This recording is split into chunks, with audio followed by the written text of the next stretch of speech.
E aí, tudo bem? Esse podcast foi produzido por mim, Analice, Mariana e Louise. Vamos falar um pouquinho hoje sobre o modernismo brasileiro. O modernismo teve seu início na Semana da Arte Moderna. Porém, suas ideias modernistas já surgiram no país muito antes da Semana de 1922. A ideia de mostrar a realidade brasileira, com suas favelas, o povo sofrido e marginalizado, sem o idealismo romântico. Tudo começou em 1902, com a obra Os Sertões, de Euclides da Cunha, que descreveu a Guerra de Canudos. Já em 1911, O Triste Fim de Policarpo Quaresma, de Lima Barreto, como forma de crítica bem-humorada, trazendo a temática do nacionalismo. Em 1910, Monteiro Lobato apareceu trazendo ao Brasil de Jeca, Tatu e do Sítio do Pica-Pau Amarelo. No começo do século XX, as vanguardas traziam um novo conceito de arte e começou a chegar ao Brasil através dos intelectuais que viajaram para lá. Em 1912, Oswaldo de Andrade viajou pela primeira vez à Europa e impressionou-se com o movimento denominado Futurismo de Marinetti. Em sua volta ao Brasil, escreveu O Último Passeio de um Tuberculoso pela Cidade de Bonde, não tendo boa aceitação pelo público e assim saindo logo de repercussão. As artes plásticas foram destaques na participação do modernismo. Em 1913, com a exposição expressionista de Lazar Segal, e em 1917, com a primeira exposição de Anita Malfatti. Essa obra de Anita foi tão importante para o modernismo que, para a maioria, o modernismo iniciou-se no Brasil, com a exposição e foi concluída na Semana da Arte Moderna. Agora, chegamos na parte onde tudo vai começar a fazer sentido na cabeça de você que está aí do outro lado da tela. Vamos começar a falar sobre as fases do modernismo, começando pela primeira, que ocorreu no ano de 1922.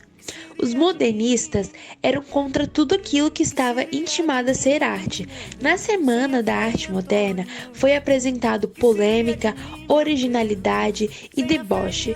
Os modernistas não sabiam definir o que queriam, mas sabiam definir o que não queriam, que no caso era continuar com a ideia do tradicionalismo cultural.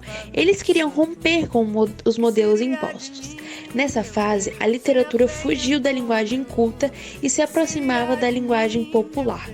E agora, vamos ficar com uma das poesias que marcaram a primeira fase do modernismo brasileiro, o poeta Come Amendoim, de Santo Antônio.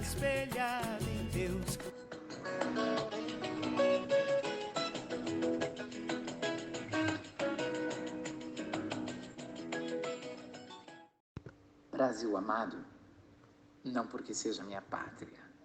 Pátria é acaso de migrações e do pão nosso lhe Deus der.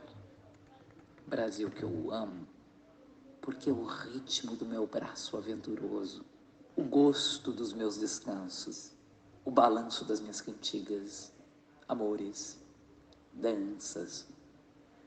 Brasil que eu sou, porque a minha expressão é muito engraçada, porque o meu sentimento é muito pachorrento, porque o meu jeito de ganhar dinheiro, de comer e de dormir.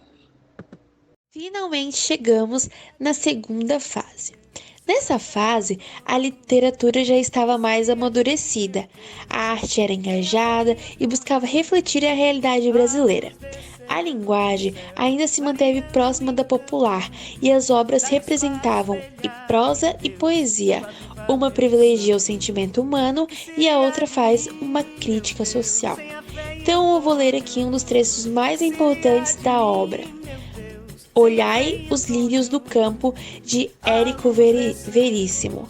A vida começa todos os dias, e a felicidade é a certeza de que a nossa vida não está passando inutilmente.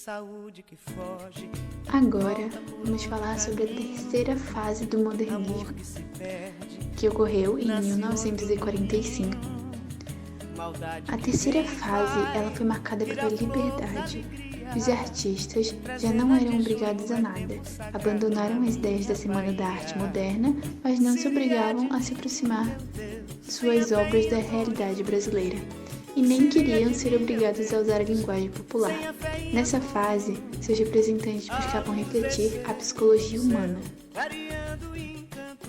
chegamos ao fim do nosso podcast e nós vamos encerrar com uma das frases mais marcantes de Clarice Lispector.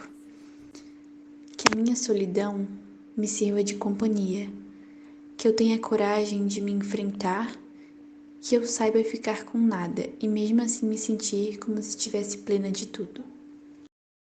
Que seria de mim, meu Deus, sem a fé em Antônio?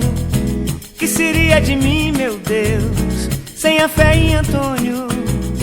A luz desceu do céu, clareando o encanto da espada espelhada em Deus. Viva, viva, meu santo.